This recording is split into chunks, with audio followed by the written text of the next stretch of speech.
Hi guys, welcome back to my Programming in Go videos. This video is a part 2 of the series about an introduction to web programming. This part will focus on server implementation. In part 1 of an introduction to web programming, we have learned that most web applications worked as the client-server model. A client in this module is a system or program that connects with a remote system or software to fetch information. A server is a system or a computer program that acts as the data provider. HTTP is a request response protocol between a client and a server. The standard library in Go that supports HTTP is net/HTTP, and we had used this library to implement a client program. In this lecture, we'll learn how to use the net/HTTP library to implement a server program. There are two functions in the net/HTTP library that we will need. The first one is the higher order function named handleFunc. This function takes a string and a function as arguments. The string argument represents a pattern of the incoming URLs. The function argument represents a handler, which must be a void function that takes a response writer and a pointer to request as arguments. The function handleFunc connects the handler function argument to the incoming URLs of the given pattern. The second function in net/HTTP for server implementation is function listen and serve. This function takes two arguments. The first argument is a string representing a TCP network address, and the second argument is a handler. Listen and serve function listens on the TCP network address given in the first argument and then handles requests on the incoming connections. The handler is typically nil for now. Listen and serve function always returns a non-nil error. And here, response writer and handler are interfaces, which will be explained in the next module of the course. Go library makes it easy to write a web server that responds to client requests. Let's look at the first example of a server program named server1.go, which is a minimal web server. The server1.go program returns the path component of the URL that is used to access the server. The characteristics of a server program is the definition of the handler functions, which can be passed as the function argument to the http.handleFunc function. The server1.go program has only one handler function, which equals the path component of the request URL. Recall that a handler function must take two arguments. The first one is a response writer, and the second one is a pointer to request. Both response writer and request types are defined in the net/HTTP library. So we have to write http.response_writer and http.request instead of writing only response writer and request. The body of this handler function simply prints out the path field of the URL field of the given request or to the given response writer W. The main function of the server1.go program does two things. First, it calls the http.handle function to connect the handler function to incoming URLs that begin with a /. Note that every URL begins with a /, so this pattern matches all incoming URLs. The handler here is the handler function defined in the server.go program that is explained in the previous slide. Then the main function starts a server listening for incoming requests on port 8000 by calling the listen and served function. The error output by the listen and serve function is passed to the function log.fatal, which will display the error message. A request is represented as a struct of type http.request, which contains a number of related fields, one of which is the URL of the incoming request. When a request arrives, it is given to the handler function. Recall that this function extracts the path component from the request URL and sends it back as the response by writing it to the response writer. Now I'm going to show you how to run a web server on your computer using the server1.go program as an example. First, you will have to run server1.go in the background using the go run server1.go command line. If you run it on Mac OS or Linux, you need to add an ampersand to the end of the command. In Mac OS or Linux command lines, an ampersand at the end of a command tells the shell to run that command in the background.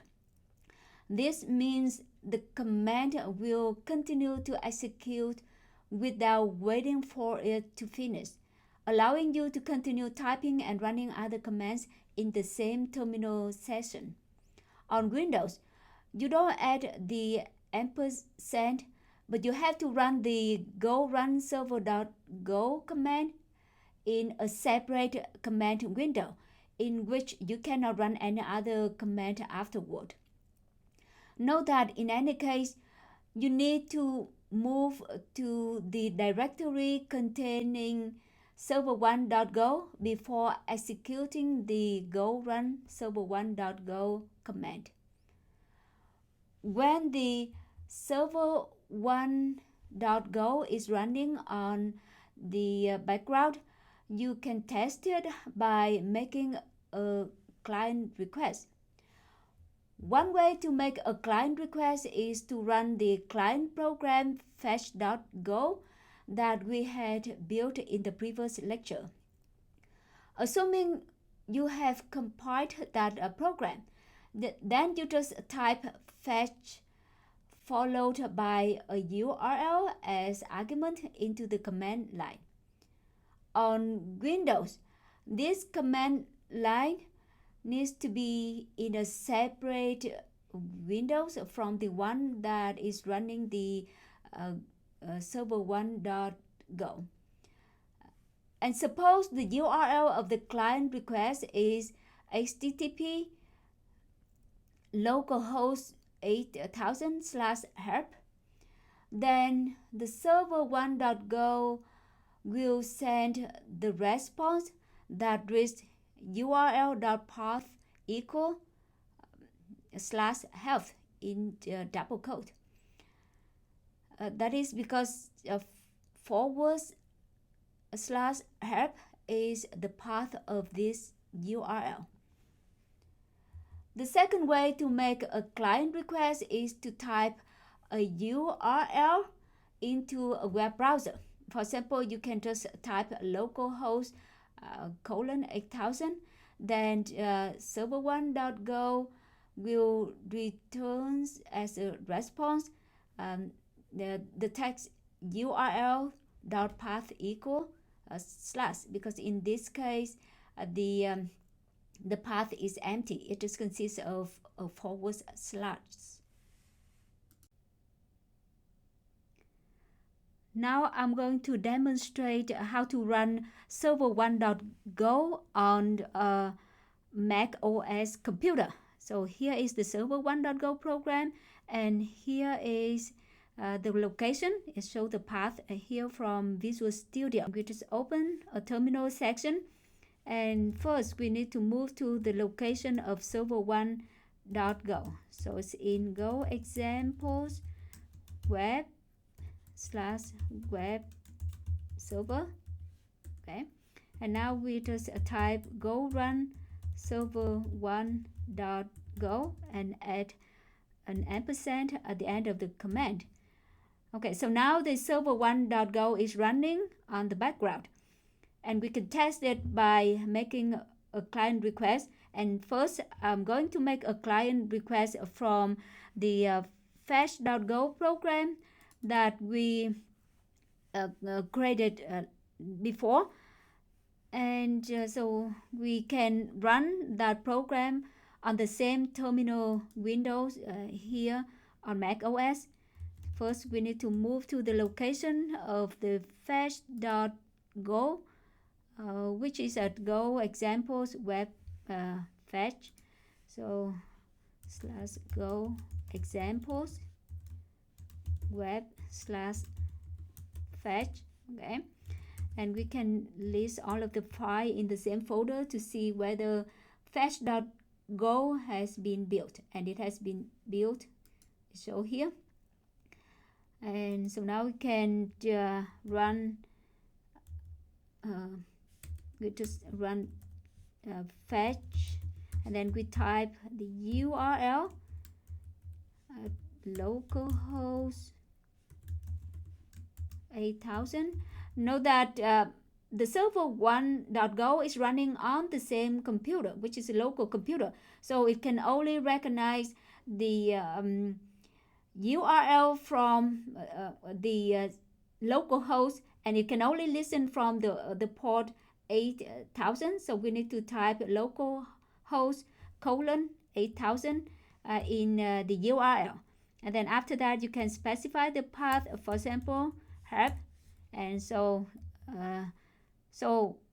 it's already returned the response as you see here. Now I'm going to show how to make a client request to server1.go using a web browser.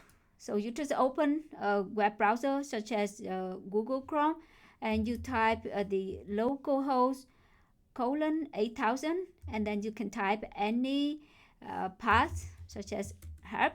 Okay, so then it shows you the response.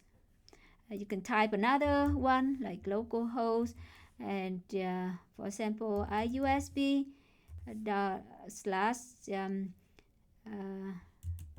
document, for example. Okay, so it also extracts the path from the URL here.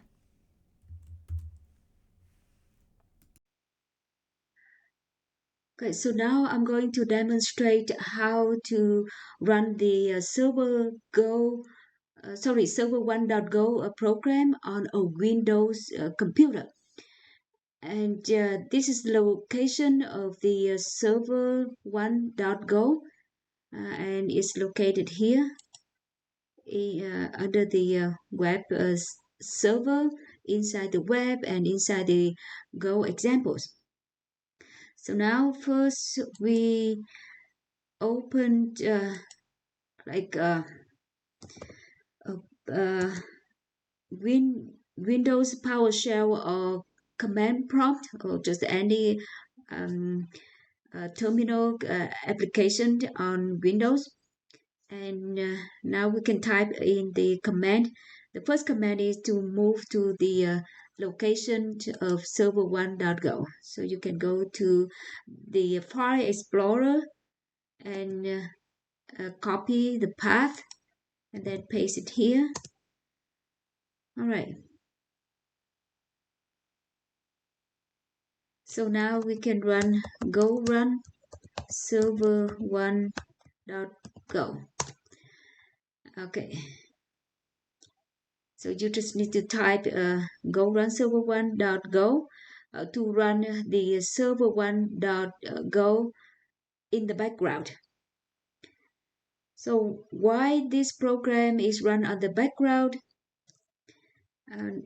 Know that it may also have to ask you to allow the this one to bypass the Windows firewall.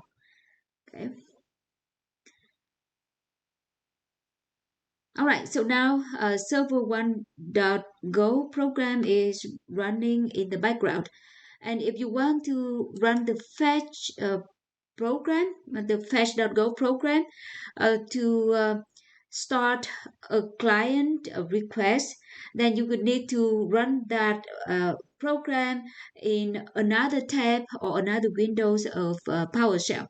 Cannot be run here in the same windows or the same tab of the server1.go. So we move to the new tab and let's see that one is in another. Okay, sorry, it's in the fetch folder, and here's is the fetch.go. So you can move to this the location of the fetch.go program. Okay. And first you need to build it. Go build fetch.go. Okay, so after you build it, okay, so it will show the fetch.exe in the same location. And if you try to run it, so you can try fetch and then you can enter the URL and let's see what happened. Let's say local host 8000 / help for sample. Okay, so let's see what happened here. Okay, so it show you this error. This error was because this computer is running an anti-virus program that incorrectly recognized fetch.exe as a malicious software. So it deleted. If you try to click on fetch.exe here, it disappears. Okay, I think it disappeared. So here we cannot run the fetch.go program to make a client request, but we can make a client request by using the web browser. So you can just type localhost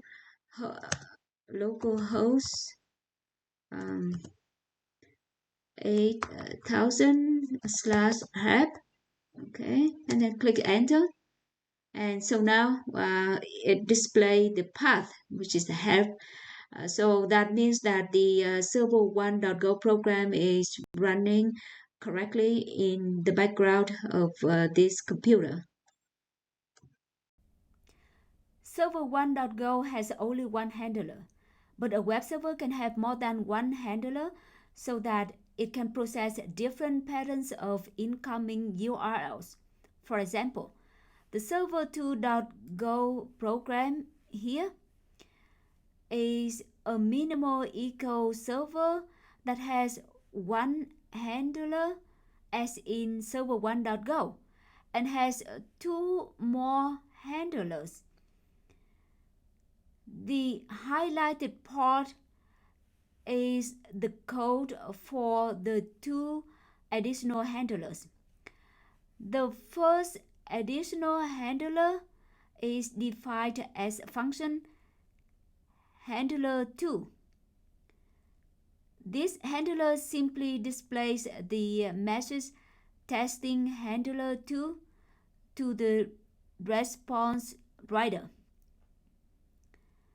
The handler2 function is connected to any URL that begins with /abc by the second call to the http.handle function in the main function. The second additional handler is the anonymous function that is passed as the handler function to the third call to http.handle funct in the main function. This additional handler simply displays the message testing handler3 to the response writer. The third call to http.handle funct connects this handler to any incoming URL that starts with /abc/. You can test server2.go program in the same way that you test server1.go. That is, first, you run server2.go in the background, then make a client request. For simplicity, we just make requests through a web browser by typing a URL into the address bar of the web browser. Recall that since server2.go is run on the local computer and listens to the TCP connection at port 8000, the incoming URLs that it can respond to must have localhost as the host name and 8000 as the port. The URL can have any path following the port, and different handlers may be invoked to respond to different paths. For example, when we use /abc as the path in the incoming URL, then handler2 is invoked. And when we use /abc/help as the path in the URL, then the third handler is invoked. But note that the first handler also matches the /abc path, and all three handlers match the /abc/help path. When multiple handlers might match an incoming URL, the server's routing or dispatching mechanism will determine which handler to invoke based on matching rules. One of those matching rules is the longest prefix match, which will choose the handler associated with the longest matching prefix. For example, for the URL with the /abc/help as the path, the matching prefix associated with the first handler consists of only the first slash. The matching prefix associated with the second handler is /abc, so it's longer than the first one. But the matching prefix associated with the third handler is /abc/help. slash, which is one character longer than that of the second handler. So the third handler is chosen because it's the one associated with the longest matching prefix for this path. We can also add more features to the web server. One useful addition is handling queries from incoming URLs. As an example, we will write the server 3 program that can handle query with two keys, first name and last name, as in this screenshot. Recall that a query string in a URL is specified by a list of key equal value settings separated by ampersands.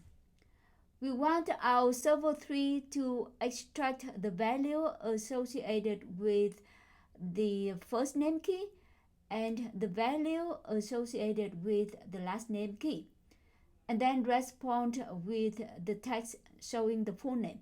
For example, if the value of the first name key is Alex and the value of the last name key is Smith, then the response of the server is the text, "Your name is Alex Smith." To implement this server, we will use the function pass query from the net/URL package. This function pass query will take a URL encoded query string as argument and pass it and return a map listing the values specified for each key. More precisely, it returns a values and an error. Values is a map from string to a list of strings. Here is the complete source code of the server3.go program, which is a web server that handles query from the incoming URL. This web server has only one handler, defined by the name handle function. The name handle is connected to all incoming URLs that match the slash name in the path, such as this one. In the definition of name handler, we call the pass query function from the net/URL package, passing the query string of the incoming URL, which is stored in the raw query field of the URL field of the input request. The resulting map of values and the resulting error all stored in variables value maps and error respectively. As usual, we need to check if it returns a non-nil error, and if so, print out the error message. If there's no error, we retrieve the values of the first name key and the last name key from the values map variable. Recall that values map is a map from string keys to a list of strings. So it maps the first name key to the list of values associated with the first name key in the query. For example, if the incoming URL has two first name keys, one is paired with Alex and one is paired with Bob, as in this screenshot, then value maps of first name will contain two strings, Alex and Bob. But here we will only retrieve the first value of the first name key, which has index 0 in the value maps of first name. And similarly, we also retrieve the first value of the last name key. So we use the 0 index here. But note that if the incoming URL handled by this name handler doesn't have a query with both first name and last name key, then value maps of first name or value maps of last name will trigger a panic. Here is a scenario where a panic is triggered because the incoming URL doesn't have both first name and last name key in the query string. It has only the first name key. This panic is a runtime error which says index out of range 0 with length 0 because in this case values map of last name is an empty list which has length 0. So when we try to access value maps of last name at index 0, it through this runtime error. Of course, you can modify the server3.go program to catch such an error by checking if both first name and last name keys are present in the values map. Lastly, I will show you another example of web server that accepts input from the user. This example is the Server 4 program, which is a side-up web app. It will allow the user to enter their first name and last name through an HTML form like this. The HTML input form is connected to the URL with the /input path. Once the user clicks the submit button, it will show another HTML page at the /save/path. This HTML page confirms that the full name from the first name and last name entered by the user has been saved, and it also includes a link to go back to the /input page. The program will also save the names to the files names.txt on the server. This is the first part of the server4.go program. It has two handlers for two paths. The first one is to handle the /input path and is defined in the input handler function. The second one is to handle the /save/path and is defined in the save handler function. We also define a function check error, which takes an error object as argument and checks if the error object is not null, and if so, it will display the error message. We will call this function whenever we want to check an error. In the definition of the input handler, it simply creates an HTML form as if it was embedded in an HTML code.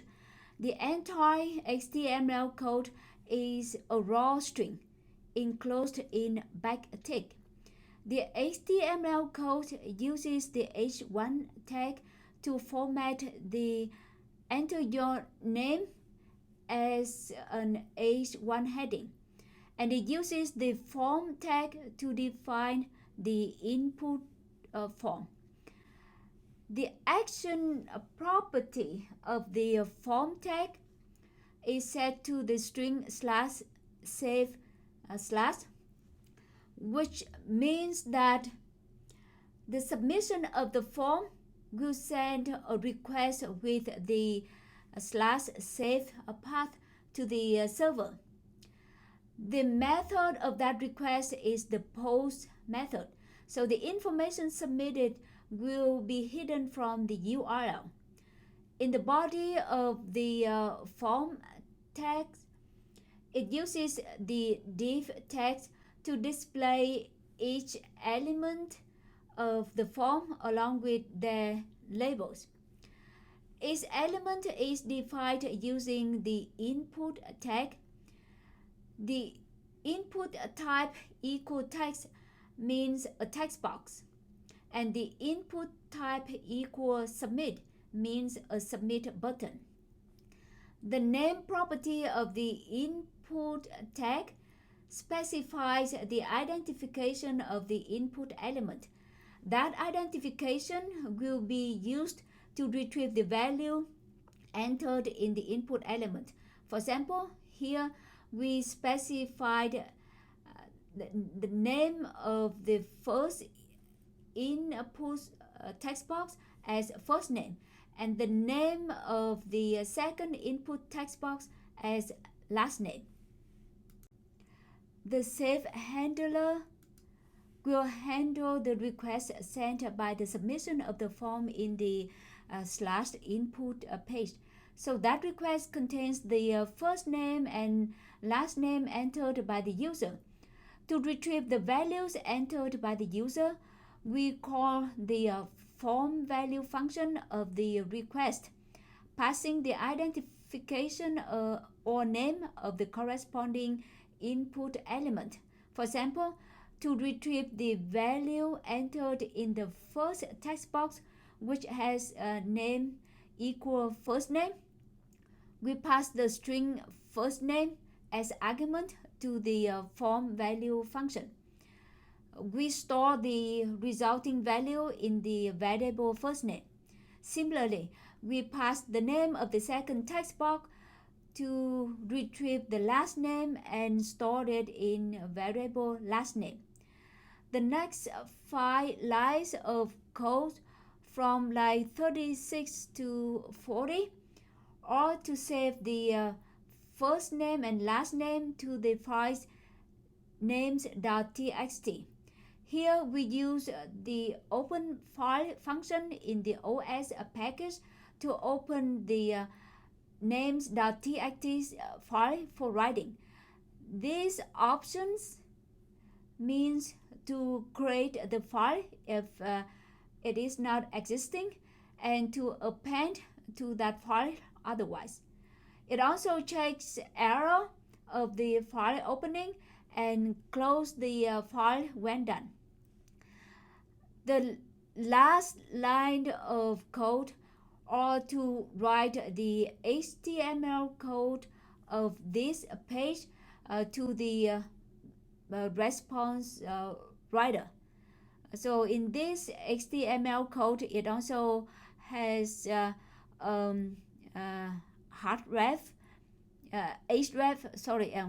hyperlink back to the input path, and it displays the first name and the last name that have been retrieved. Finally, I also want to mention that when you run a web server on a Mac OS and you run it in the background by adding an ampersand to the end of the command, then you may sometimes get the error like this address already in use. That is, if you already run that web server in the background and then you tried it again without terminating the previous one, then you will get this error, especially when the new one is also listening at the same port as the previous one. So when you get this kind of error, you just need to run these commands to terminate the the previous running of the server. So first you use this command to list all the processes that are using the same port, and then from that list that displayed by this command, you will see the PID of the process associated with listening to this port, and you kill them by using the sudo kill -9 and enter the process ID of the process that you want to kill. And then after that, you can restart. For more information, you can look up the page from this link for more details. So at the end of this video, you should be able to write and run a server program in Golang. Thank you for watching, and I hope to see you again in my next video, which is part 3 of an introduction to web programming in Go.